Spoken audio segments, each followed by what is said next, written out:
The world of chemistry में आपका स्वागत है। कंसंट्रेशन यूनिट्स के विषय में हम पढ़ चुके हैं। आइए अब देखते हैं कंसंट्रेशन यूनिट्स जो महत्वपूर्ण है, जैसे मोलरता है, उन पर जो न्यूमेरिकल्स होते हैं उन न्यूमेरिकल्स को कैसे सॉल्व किया जाए।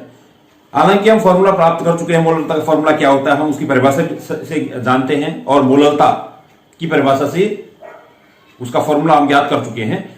फिर भी उसका अभ्यास एक न्यूमेरिकल की सहायता से करते हैं। जैसे एक न्यूमेरिकल है, एक 15% H2SO4 विलयन की मोलरता तथा मोलरता ज्ञात कीजिए, और हमको दिया है विलयन का घनत्व बराबर 1.10 ग्राम प्रति क्यूबिक सेंटीमीटर और H2SO4 का अणुभार, वैसे तो हम कैलकुलेट भी कर सकते हैं, H2SO4 का अणुभार 98, ये इसमें क्वेश्चन में दे रखा है। सबसे पहले प्रश्न को समझ लेते हैं। प्रश्न में दे रखा है कि 15% H2SO4 विलयन 15% H2SO4 का है।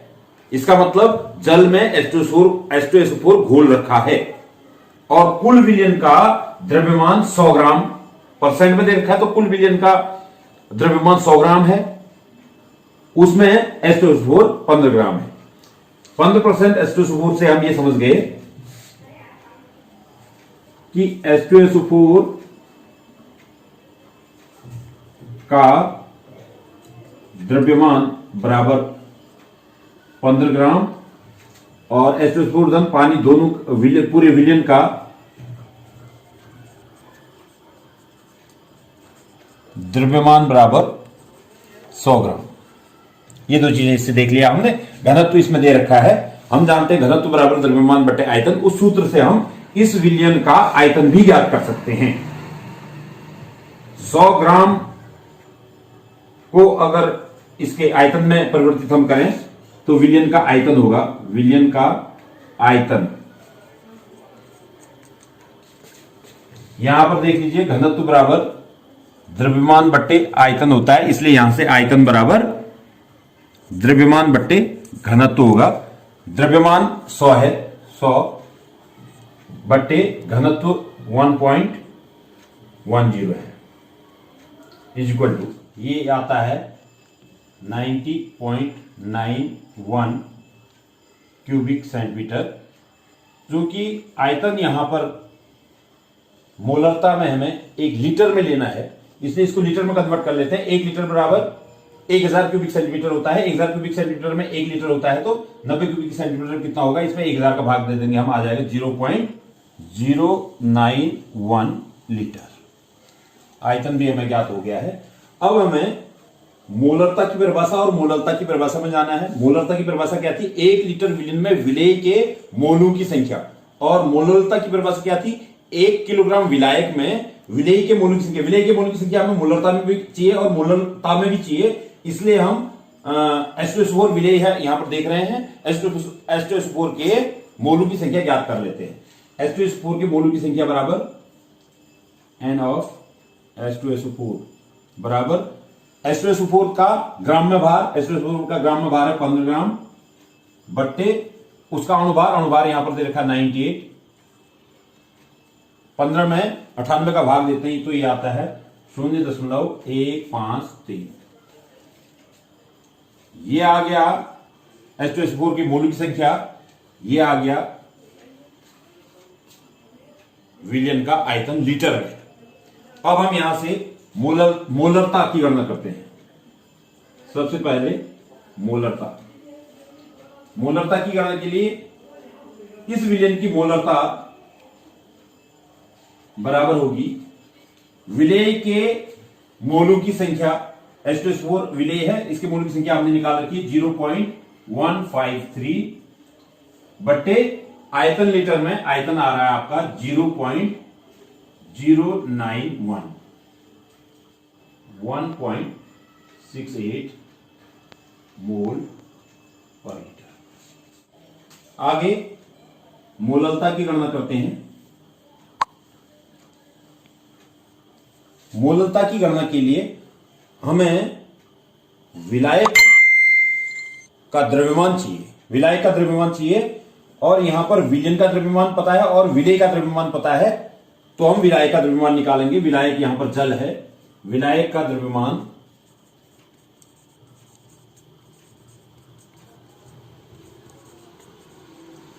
विलयन के द्रव्यमान में से विलेय का द्रव्यमान घटा देंगे तो विलायक का द्रव्यमान निकल आएगा। 100 ऋण 15 बराबर 85 ग्राम।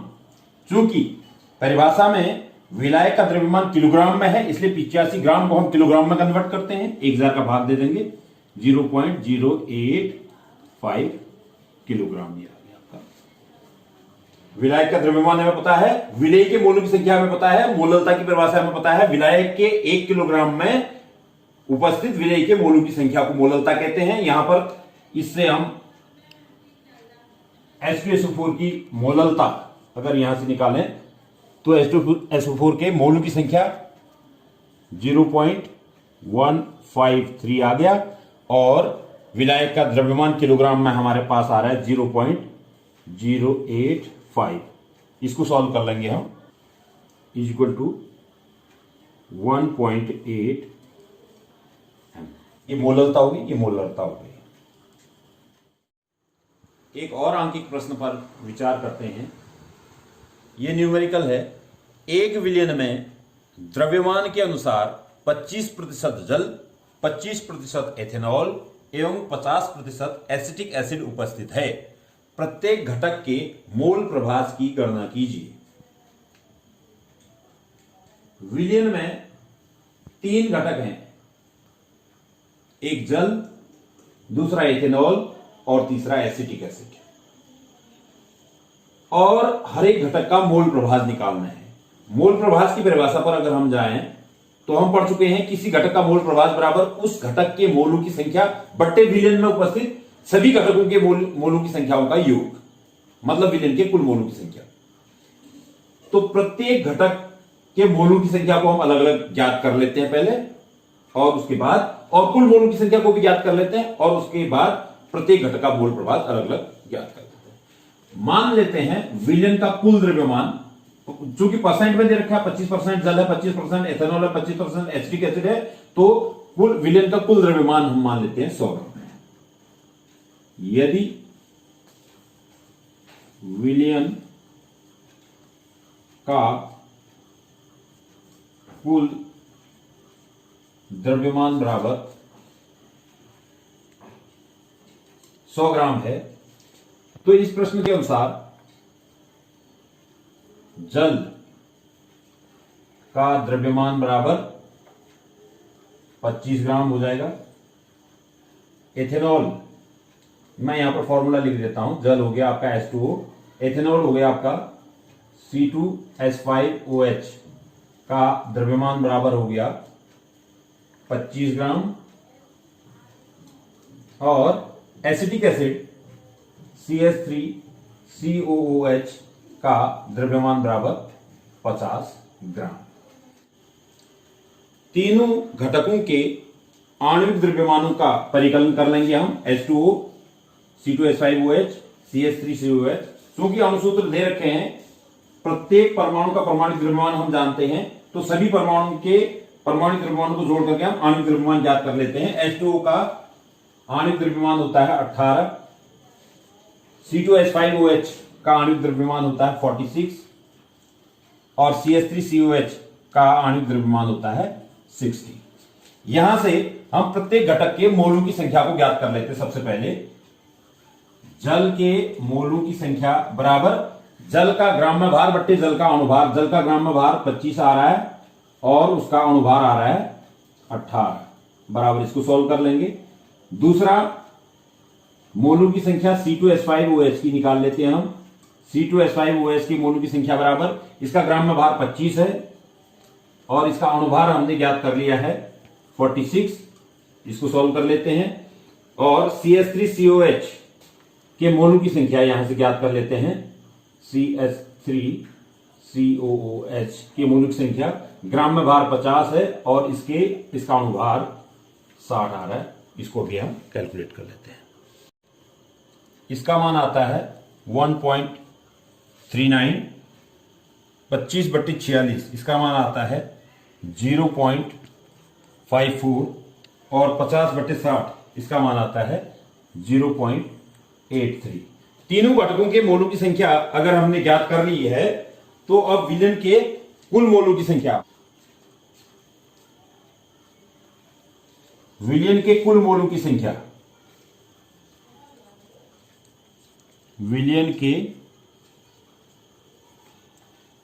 कुल मोलों की संख्या बराबर आ गया आपका, एक का है 1.39 प्लस दूसरे का है 0.54 प्लस तीसरे का है 0.83। इन तीनों को जोड़ लीजिए, ये आता है 2.76। विलयन के कुल मोलों की संख्या हमें पता चल गई है और प्रत्येक घटक के मोलों की संख्या हमें पता चल गई है। 3 घटक हैं तो प्रत्येक का मोल प्रभाज निकाल लेते हैं। सबसे पहले निकालते हैं H2O का मोल प्रभाज, साई ऑफ H2O, जल का मोल प्रभाज बराबर जल के मोलों की संख्या 1.39 बट्टे विलयन के कुल मोलों की संख्या 2.76 इज इक्वल टू आ गया। दूसरा एथेनॉल के C2H5OH का मोल प्रभाज, इसके मोलों की संख्या आ रही है 0.54 और विलयन के कुल मोलों की संख्या आ रही है 2.76। इसको सॉल्व कर लेते हैं। और तीसरा है एसिटिक एसिड का मोल प्रभाज CH3COOH इज इक्वल टू, ये आ रहा है 0.83 अपॉन विलयन के कुल मोलों की संख्या 2.76। इसको सॉल्व कर लेते हैं। ये आता है 0.503 और ये आता है 0.196 और ये आता है 0.301। तीनों घटकों के मोल प्रभाजों को हमने अलग अलग ज्ञात कर लिया है। यही इस प्रश्न का उत्तर है। लेकिन साथ ही हम यहां पर इस उत्तर की जांच भी कर सकते हैं। हमने पहले ही कहा किसी विलयन का कुल मोल प्रभाज, सभी घटकों के मोल प्रभाजों का योग, कुल मोल प्रभाज 1 आता है। अगर इन तीनों का योग 1 आ रहा है तो इसका मतलब हमारा सॉल्यूशन सही है। इनको जोड़ लीजिए, 6 3 9 1 10 की शून्य, हंस लागो 1, 9 1 10 की शून्य, हंस लागो 1, 5 1 6 1 7 7 3 10, 3 स्थानों पर दशमलव है, 1.00 का मतलब 1। तीनों का योग 1 आ रहा है, इसका मतलब हमारा कैलकुलेशन बिल्कुल सही है। ये एक और न्यूमेरिकल है। किसी अम्ल की सेंटीमोलर विलयन के 100 क्यूबिक सेंटीमीटर में अम्ल के 0.098 ग्राम उपस्थित हैं। अम्ल का अणुभार ज्ञात कीजिए। इस प्रश्न में हमें थोड़ी चीजें समझने की जरूरत है। जैसे सेंटीमोलर लिखा हुआ है, सेंटीमोलर का मतलब होता है m/100 को सेंटीमोलर बोलते हैं। जैसे हमने पहले ही पढ़ रखा है, m को मोलर बोलते हैं, m/10 को डेसीमोलर बोलते हैं, m/100 को सेंटीमोलर बोलते हैं, m/2 को सेमी मोलर बोलते हैं, 2m को बाइमोलर बोलेंगे, उसी तरह से 3m को ट्राइमोलर, इस तरह से हम बोल सकते हैं। सेंटीमोलर का मतलब है m/100। इसका मतलब इसमें मोलरिटी की वैल्यू दे रखी है 1/100। 1/100 मोलर सॉल्यूशन है ये, जिसमें विलयन का आयतन दे रखा है हमें 100 क्यूबिक सेंटीमीटर और अम्ल का द्रव्यमान दे रखा है। विलेय जो अम्ल है उसका द्रव्यमान दे रखा है और उसके अणुभार की गणना करनी है। अम्ल के मोलों की संख्या,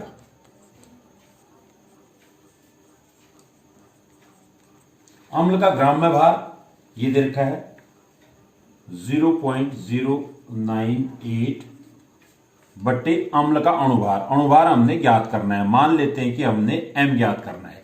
m को यहां पर ऐसे ही रख लेते हैं, इसको हमने कैलकुलेट। अम्ल की मोलिक संख्या बट्टे